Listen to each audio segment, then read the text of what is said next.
हाँ बच्चों, KN Maurya classes में आप लोगों का स्वागत है।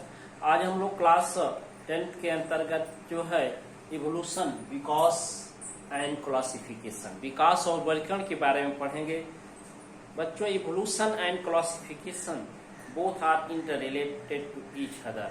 ठीक है, दोनों एक दूसरे से संबंधित हैं। विकास में जैसे आजकल के जो जीव थे, आज के जीवों से सरल संरचना वाले जीव थे, ये विकासीय संबंधों, विकास स्टडी ऑफ इवोल्यूशन, विकास के संबंध से जानकारी प्राप्त होती है कि आजकल के जीव आज वर्तमान के जीवों से सरल संरचना वाले थे, अर्थात सिंपल स्ट्रक्चर ऑर्गेनिज्म सरल संरचना वाले जीवों से कॉम्प्लेक्स स्ट्रक्चर ऑर्गेनिज्म जटिल संरचना वाले जीवों का विकास हुआ है। इसी तरह से क्लासिफिकेशन के अंतर्गत भी on the basis of structure having different classes, तो जीवों को on the basis of structure, उसकी संरचना, शेप के आधार पर उसको अलग अलग जो है वर्गों में रखा गया है। तो we know that the evolution and classification are similar to interrelated to each other। विकास और वर्गीकरण एक दूसरे से आंतरिक रूप से संबंधित हैं। चलिए चलते हैं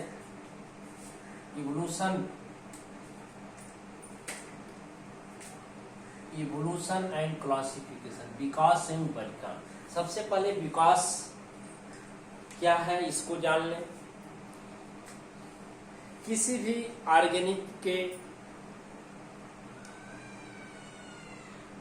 सूक्ष्म से जटिल की तरफ, सरल से जटिल की तरफ, सरल संरचना से जटिल संरचना की तरफ इवोल्यूशनरी ट्रेंड जो होते हैं, इसी को ये क्रमिक होता है, लाखों करोड़ों वर्ष इसमें लगता है। और वर्गीकरण ऑर्गेनिक को उसके एक्सटर्नल हाइब्रिड के आधार पर, इंटरनल स्ट्रक्चर और शेप, साइज के आधार पर, कलर के आधार पर, अर्थात on the basis of the external morphology, अर्थात उसके बाह्य आकारकी के आधार पर उसको अलग अलग वर्गों में व्यवस्थित करना, अलग अलग ऑर्डरों में रखने की क्रिया को ही क्लासिफिकेशन, वर्गीकरण कहते हैं।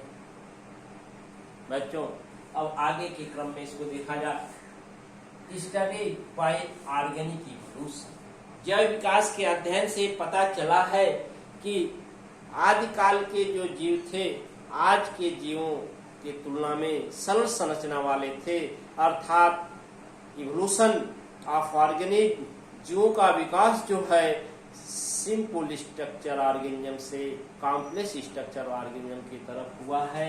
सिंपल स्ट्रक्चर ऑर्गेनिज्म सरल संरचना वाले जीवों से जो है कॉम्प्लेक्स स्ट्रक्चर ऑर्गेनिज्म जटिल संरचना वाले जीवों से हुआ है। ये जैव विकास के अध्ययन से पता चलता है। इन क्लासिफिकेशन, जबकि वर्गीकरण में on the basis of structure having different classes, on the basis of external morphology, उसकी संरचना के आधार पर, उसकी बाह्य आकारकी के आधार पर, उसकी शेप, साइज के आधार पर जीवों को भिन्न भिन्न क्लासेज, वर्गों में व्यवस्थित किया गया है। Study of the evolution and classification inter related, जो है जैव विकास और वर्गीकरण का अध्ययन करने से पता चला है कि ये दोनों एक दूसरे से इंटर रिलेटेड है, आंतरिक रूप से संबंधित हैं। तो we know that the evolution and classification are inter related to each other. तो हम कह सकते हैं कि विकास, जैव विकास और वर्गीकरण एक दूसरे से आंतरिक रूप से संबंधित हैं। External shape of organism is special characteristics. External बाह्य संरचना जो होती है, जीव की एक्सटर्नल से बाह्य संरचना जो है विशिष्ट अभिलक्षण है जीवों का। जीवों का क्या है? एक विशिष्ट अभिलक्षण है, स्पेशल कैरेक्टरिस्टिक्स है। We know that we have 4 leg, जैसे हमारे पास 4 पैर हैं, ये एक अभिलक्षण है, कैरेक्टरिस्टिक फीचर है। And photosynthesis in plant are special characteristic. और पौधों में प्रकाश संश्लेषण की क्रिया, प्रकाश संश्लेषण का पाया जाना भी स्पेशल कैरेक्टरिस्टिक है, विशेष अभिलक्षण है।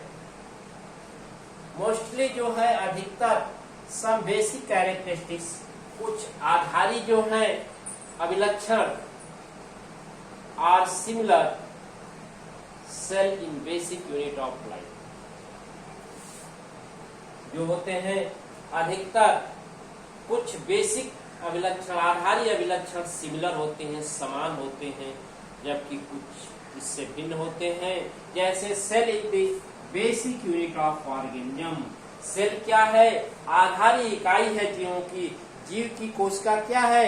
आधारी बेसिक इकाई है, स्ट्रक्चरल इकाई है, फंक्शनल इकाई है, बेसिक यूनिट है, स्ट्रक्चरल यूनिट है, फंक्शनल यूनिट।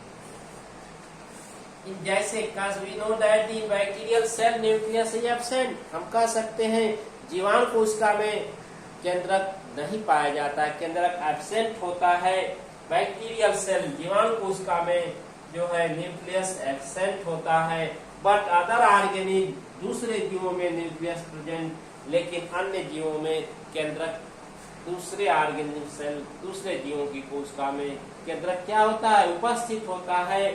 यदि nucleated organism are also called, यदि न्यूक्लिएटेड ऑर्गेनिज्म है, न्यूक्लिएटेड सेल ऑर्गेनिज्म है, केंद्रक युक्त कोशिका वाले जीव हैं, जीव जो हैं, जीव की कोशिकाएं केंद्रक युक्त हैं, न्यूक्लिएटेड हैं, तो दो संभावनाएं बनती हैं। वो एक तो यूनिसेलुलर हो सकते हैं और मल्टीसेलुलर, वो एक कोश की हो सकते हैं अथवा बहुकोश की। Unicellular nucleated cell structure of organism और multi nucleated structure of organism, एक केंद्र की और बहु केंद्र।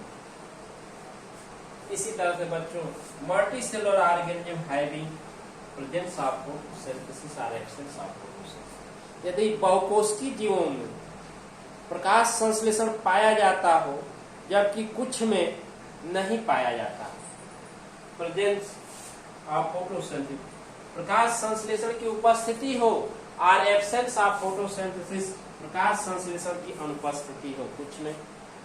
यदि कुछ में प्रकाश संश्लेषण की अनुपस्थिति है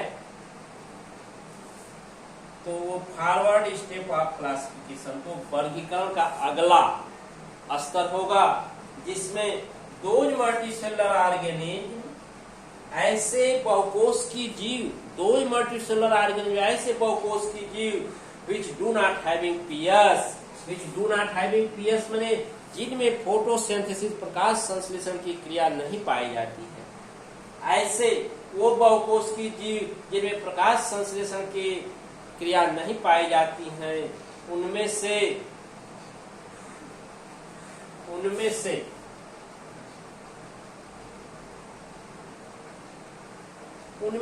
कुछ में exoskeleton and some having endoskeleton, उनमें से कुछ में बाह्य कंकाल होता है तो कुछ में अंतः कंकाल होता है। Some having exoskeleton and some having endoskeleton, कुछ में बाह्य कंकाल का पाया जाना तो कुछ में अंतः कंकाल का पाया जाना जो है बच्चों। और other type of characteristics organism, ये दूसरे प्रकार का अभिलक्षण है जीव का, ये दूसरे प्रकार का विशिष्ट अभिलक्षण है जीवों का कि कुछ में जो प्रकाश संश्लेषण पाया जाता है और कुछ में प्रकाश संश्लेषण नहीं पाया जाता है। लेकिन उन बहुकोश की जीवों जिनमें प्रकाश संश्लेषण नहीं पाया जाता उनमें से कुछ में बाह्य कंकाल पाया जाता है तो कुछ में अंतः कंकाल पाया जाता है। ये दूसरे प्रकार का विशिष्ट अभिलक्षण है जीवों का। Special other type of special characteristics of organism है। Other type of special characteristics organism दूसरे प्रकार का विशिष्ट अभिलक्षण जीवों का है। अर्थात डिफरेंट स्पीसीज के कैरेक्टरिस्टिक्स के पदानुक्रम का विकास हो रहा है। ये कह सकते हैं डिफरेंट स्पीसीज, विभिन्न प्रकार की जातियों के अभिलक्षण कैरेक्टरिस्टिक्स के पदानुक्रम हायरार्की का विकास हो रहा है, जिसके आधार पर वर्गीकरण का समूह बना सकते हैं। इसी के आधार पर हम वर्गीकरण का समूह बना सकते हैं, जैसे photocentric organism, non photocentric organism, exoskeleton organism and endoskeleton organism, unicellular organism, multicellular organism, केंद्र की nucleated organism, non nucleated organism, ठीक है ना। इस तरह के भिन्न भिन्न समूह बना सकते हैं, वर्गीकरण का समूह बना सकते हैं। अर्थात दो प्रजातियों 2 स्पीसीज में जितने अधिक अभिलक्षण होंगे, जितने maximum number of characteristics similar होंगे, जितने अधिक अभिलक्षण एक समान होंगे, ठीक है, special type of characteristics similar जो है होंगे, उतने ही उनका रिलेशन भी उतना निकट होगा।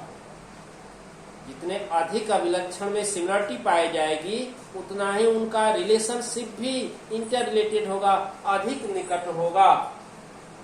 तो अर्थात हम कह सकते हैं कि classification of organism, their evolution relationship in mirror, कि वर्गीकरण, जीवों का वर्गीकरण उसके विकास के संबंध का, रिलेशनशिप का मिरर है, प्रतिबिंब है। क्या कह सकते हैं कि classification of organism, their evolution relationship mirror, या इवोल्यूशनरी रिलेशनशिप मिरर उसके विकासीय संबंध का प्रतिबिंब है।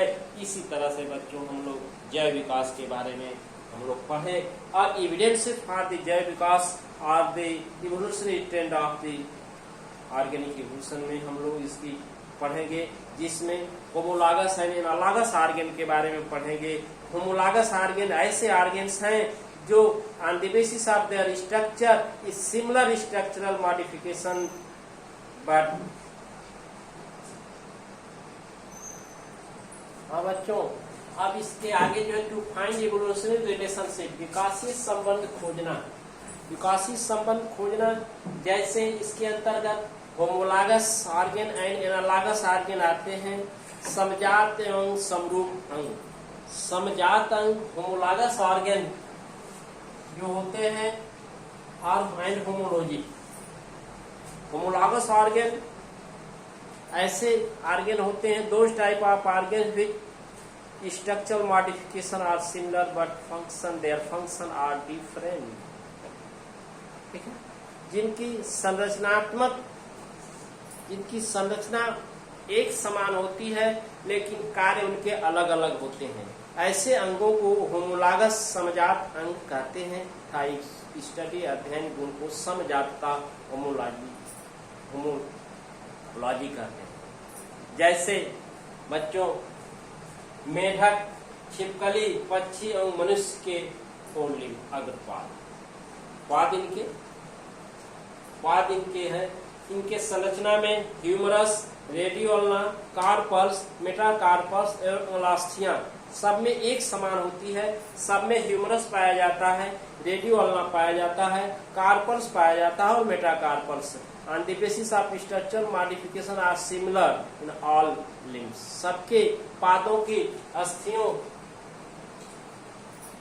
के जुड़ने या संरचना समान होती है तथा इनके कार्य अलग अलग होते हैं।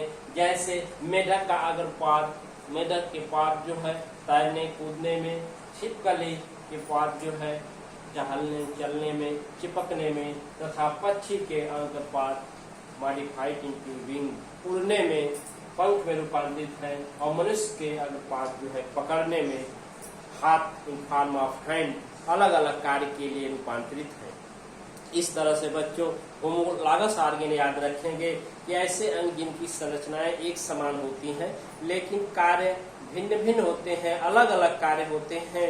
जैसे मेढक के पैर, छिपकली के पैर, पक्षी के पैर और मनुष्य के पाद है। फोर लिम्ब है, सभी लोग टेट्रापोडा में आते हैं। चतुष्पादी में 4 पैर हैं तो 4 लिम्ब, ये सब में अलग अलग कार्य के लिए जो है रूपांतरित हो जाते हैं। इस तरह से ये होमोलॉगस ऑर्गेन रहा। अब एनालॉगस ऑर्गेन और एनालॉजी, समरूप अंग और समरूपता। Those type of organ which structure are different but their function are similar. ऐसे अंग बच्चों जिनकी संरचना तो अलग अलग होती है लेकिन उनके कार्य क्या होते हैं, भिन्न। कार्य जो है क्या होते हैं, समान होते हैं। उसकी संरचना भिन्न भिन्न होती है, अलग अलग होती है लेकिन कार्य समान, अर्थात structure are similar but function are different. उसकी संरचनाएं समान। जैसे पक्षी और चमगादड़ के पंख, पक्षी के पंख और चमगादड़ के पंख दोनों की संरचना डिफरेंट होती है, अलग अलग होती है। जबकि उसके कार्य सिमिलर होते हैं, दोनों उड़ने का कार्य करते हैं। पक्षी के पंख भी उड़ने में मदद करते हैं और चमगादड़ के पंख भी उड़ने में मदद करते हैं। But both structure are different in structural modification, लेकिन दोनों की संरचनाएं जो है अलग अलग संरचनात्मक रूपांतरण है। इस तरह से आज बच्चों हम लोग evolution and classification and find of evolutionary relationship के बारे में होमोलॉगस और एनालॉगस ऑर्गेन को पढ़ें। आप वीडियो को पूर्ण रूप से देखें और आप तैयारी करें। एक दो टॉपिक और इस लेसन में है, इसको हम समाप्त करके टेस्ट की सूचना आपको दे देंगे। Thank you.